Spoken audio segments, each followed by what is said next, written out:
L'emploi de 158 personnes en situation de handicap dans le secteur privé est une grande première.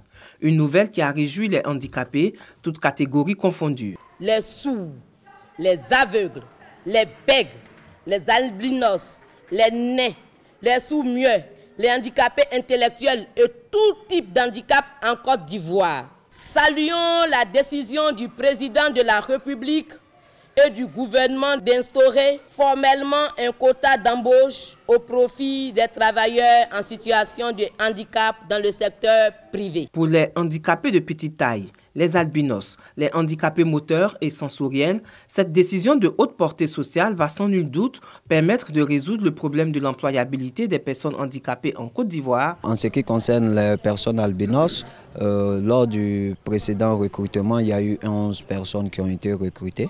Et cette année, nous avons postulé un nombre de 60 personnes albinos qui sont postulants pour le dernier recrutement.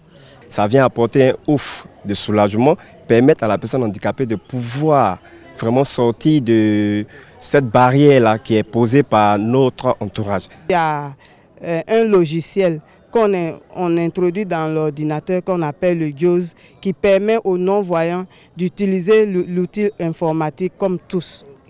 La production d'un certificat de non-bégaiement est déjà un prétexte vraiment pour éliminer en tout cas d'office les personnes en situation de bégaiement. Les sourds ont une capacité vraiment de travailler, d'écrire. On apporte un papier, on écrit et on présente. En 2015, 300 personnes handicapées ont été recrutées à la fonction publique. Le gouvernement a adopté d'importantes mesures pour la protection et la promotion des personnes vivant avec un handicap, notamment la Convention internationale relative aux droits des personnes handicapées.